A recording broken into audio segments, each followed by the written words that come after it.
Emergency. Viktor Orbán humiliated live. Boos erupt, the crowd turns, and the Prime Minister is driven to the brink. The Iron leader loses control, shouting back as the situation spirals. Then a devastating strike from Moritz Körner. No diplomacy, no filter. Orbán is called an idiot to his face in a brutal public takedown. And this is just the beginning. A shadowy plan emerges, Operation Gamechanger. A shocking theory takes hold. A staged attack to turn Orbán into a victim and save his grip on power. The stakes have never been higher. Let's talk about it. Hello, this is Ukraine Today. Maria Farafonova here with the latest updates. What was supposed to be a triumph for Viktor Orbán turned into a full-blown public humiliation. In the once loyal stronghold of Kyiv, the Prime Minister didn't get applause, he got a wall of boos. And as if on cue, Orbán reached for his favorite excuse: blame Ukraine. The atmosphere was already boiling before he even stepped on stage. The central square has split into two camps. On one side, loyalists, on the other, hundreds of energized activists from the TISA party chanting, mocking, and waving signs about corruption and sinking economy. Not exactly the backdrop of a confident leader. Then came the mysterious man in black, not quite security, not quite civilians, who suddenly blocked protesters from moving forward. Witnesses say it looked less like crowd control and more like a carefully staged barrier to keep dissent out of sight and out of earshot. Opposition leader Péter Magyar didn't hold back, accusing Fidesz of busing in a squad of hired muscle to intimidate critics. No police inside, he claimed, just pressure, tension, and a growing sense that something wasn't right. His message to supporters don't fall for provocations. But the noise was impossible to ignore. Constant whistling and shouting shattered Orbán's usual calm delivery. The composed strongman image cracked, replaced by irritation, raised voices, and visible frustration. And then, in a familiar twist, he lashed out, claiming the protesters were somehow linked to Ukrainian intelligence. When arguments fail, conspiracy takes the stage. Az ukránok szekerét toljátok, és nem a magyarok mellett álltok. Ukrán barát kormányt akartok, és el akarjátok vinni a magyarok pénzét Ukrajnába. Ez az igazság. And if that wasn't enough, the political theater escalated to outright verbal demolition. German politician Moritz Körner didn't mince words, delivering a brutal face-to-face takedown of Orbán that echoed far beyond Hungary. You are not a patriot. You are a useful idiot of Russia and China. You have turned Hungary into a banana republic. You have robbed your people and enriched your family and friends.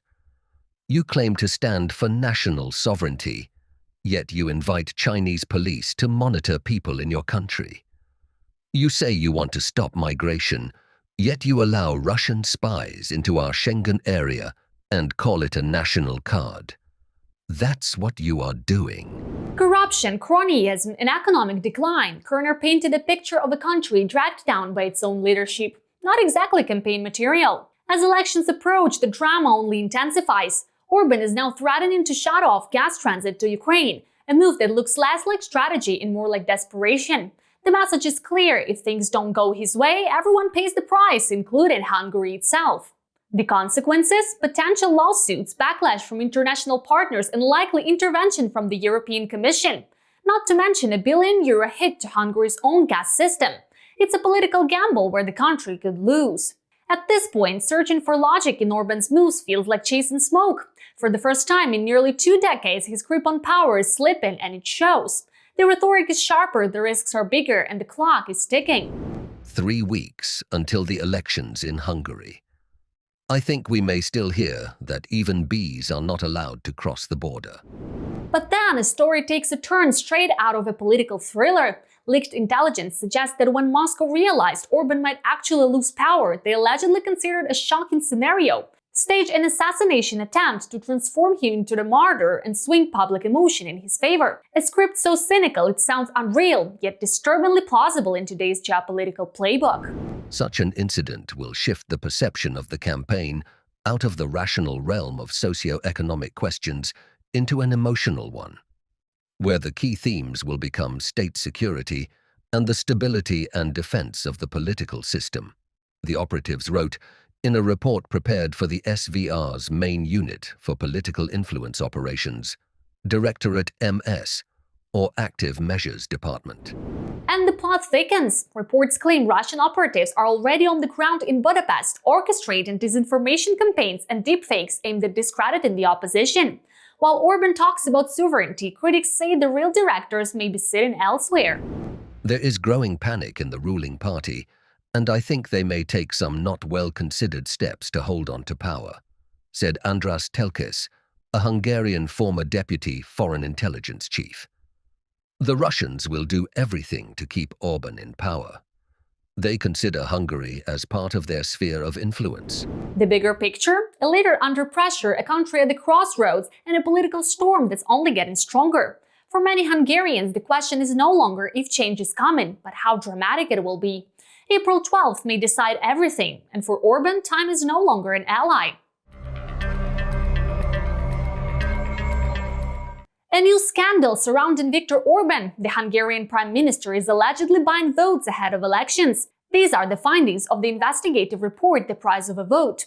Clouds are also gathering over Orbán's ally in promoting Kremlin interests in Europe, Slovak Prime Minister Robert Fico. Details in our report. Viktor Orbán is in despair. The Hungarian Prime Minister's political career is over. Having relied on Putin and Russian political strategists, Orbán is failing the upcoming elections. By betting on an overtly anti-Ukrainian stance, Europe's chief provocateur has lost popular support.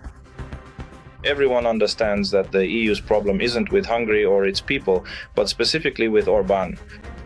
We can see step by step, yes, the decline in ratings for, well, Orbán himself. And Russian political strategists summoned from the Kremlin only worsen the situation for Orbán and his party. Instead of fighting for Hungarian votes, Kremlin PR agents simply started buying them, sparking a major domestic scandal. I'd view this as, a component, like a certain puzzle piece of an absolutely, destructive election campaign by Fidesz and Hungary's current leadership. For the right vote, people in the country's poorest regions are paid $150 and given firewood and medicine. Hungarian journalists proved that Orbán's party members, on Kremlin orders, visit villages to literally buy votes, just as Putin's strategists once used buckwheat to bring the party of regions to power in Ukraine. This has happened before. Western journalists report that Kremlin political strategists are openly threatening Hungarians who refuse to vote for Orbán and his party.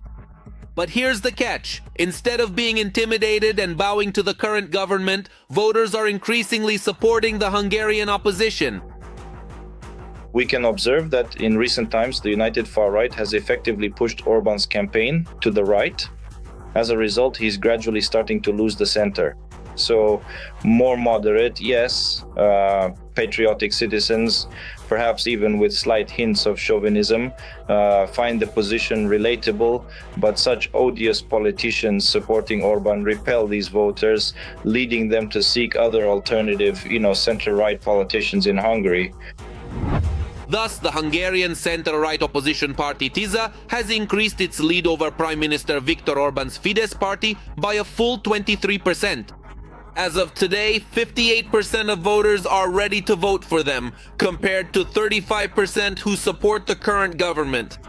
At the same time, we must give credit to the Russian political strategists. Before their brilliant campaign, the gap between the rivals was only 3%. Western experts are laughing out loud. It seems that Putin is working not in Orbán's interests, but against him. Let's hope with confidence and trust for the common sense of the voters in Hungary.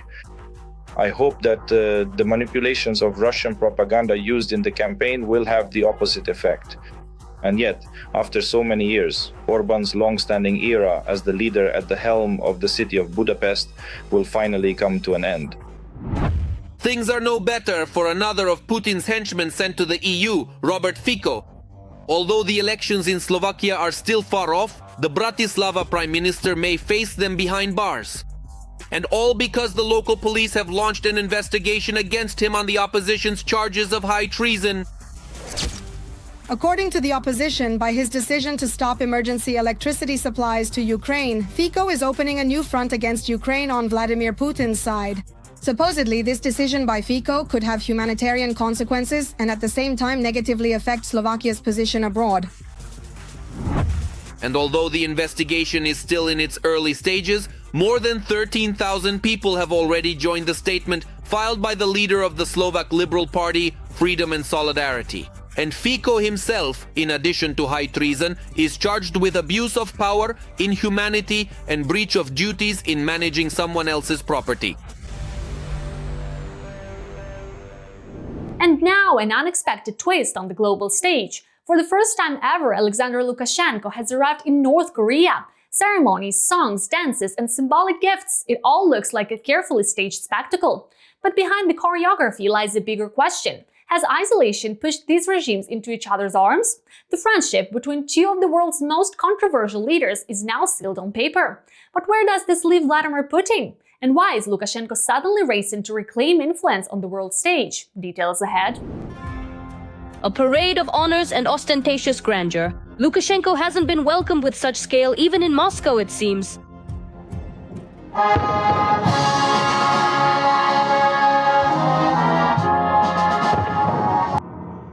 For the first time, the Belarusian dictator visited North Korea. So to speak, he came from one isolated country to another. And this isn't just a visit for the sake of protocol. Against the backdrop of isolation, such meetings become a political signal. First of all, I want to express my words of gratitude to you for the invitation and the warm welcome here on this blessed Korean land. Well, and why not? They surely have a lot in common. For example, discussing who got more votes in the most honest of elections. But seriously, what did Lukashenko decide to look for in North Korea? Support or something more? We understand perfectly well that Lukashenko isn't really welcomed anywhere else besides Moscow. And even there, he's not welcomed, only when he's called on the carpet.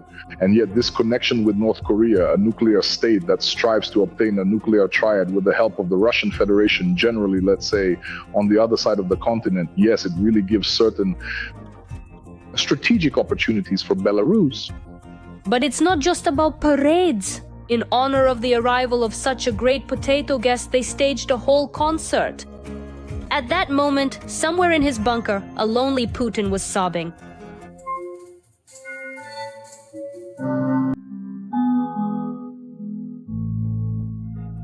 And what's a visit without an exchange of gifts? In response to a saber, a decorative vase, and a souvenir gold coin, perhaps Minsk found nothing better than to give Kim Jong-un unique vodka, food products, and weapons.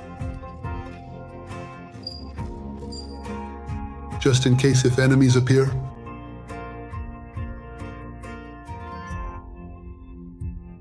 Apparently, in North Korea, they were really looking forward to Lukashenko. But why exactly? As for me, the initiative for such a meeting was not on Lukashenko's part, but specifically on Kim Jong-un's part. In North Korea, they are wary of the President of the United States, Donald Trump, especially against the backdrop of Venezuela, especially against the backdrop of the war in the Middle East. And they would definitely not be against establishing some kind of alternative communication bridge, but one that Lukashenko has most likely already promised. And also, in case anyone didn't know, these two dictators, while helping a third in the war against Ukraine, advocate for world peace. Just like you, we advocate for a multipolar world based on mutual respect for the principle of equality of states, non-interference in internal affairs, and consideration of each other's interests. Of course, the potato dictator's visit to the DPRK was more than just a political signal. The leaders of the countries officially became friends and put it down on paper. We are ready to further expand and develop bilateral relations with your government in various fields. And that is why we are at the table together today. I believe we can exchange positive government positions on the development of both sides. So, the main goal of the visit is to sign a treaty of friendship and cooperation, as well as to conclude agreements that will expand and strengthen cooperation between the two states under sanctions and international isolation. The agreements that were formally presented as a result of Lukashenko's visit to North Korea are undoubtedly a smokescreen that always covers up such visits, especially since it's Lukashenko's first time in North Korea. Lukashenko himself said that this cooperation would likely not please Western countries. Apparently, that was exactly the plan. I, like you, am a supporter of us developing our relations without looking back at other countries, which of course will not be thrilled with our relations because they are competitors. In Belarus, there's already talk of a meeting with Trump. Where is Lukashenko rushing off to? Or is it just a demonstration of some kind of importance for Kim? For the purpose of additional motivation, for example, for Kim Jong-un before the meeting in North Korea, the Belarusian media certainly tried to hype this information as much as possible, including far beyond the borders of Belarus itself, so that Kim Jong-un would truly have a clear sense that some kind of working communication between Lukashenko and Trump is actually taking place. And to make his Kremlin dictator friend feel less left out, Minsk stated that during the trip to the DPRK, they also discussed issues concerning brotherly Russia. Well, of course. But it's interesting, was Putin himself aware of such a visit? Or is Lukashenko starting to act behind the Kremlin's back? This, well, actually looks like some kind of more or less effort or attempt at an autonomous game, I suppose. And by the way, Moscow has already reacted to this quite jealously. Well, because Moscow is deeply convinced that all contacts of such satellites, which Lukashenko is, should only happen through them and with their consent. Well, in this specific case, I think that full coordination with Moscow did not take place. Such an eventful business trip will be remembered by the Belarusian dictator for a long time, and he'll even have something to compare it to when he arrives in Russia. After all, the eternal president was seen off with no less solemnity. And Kim himself in person.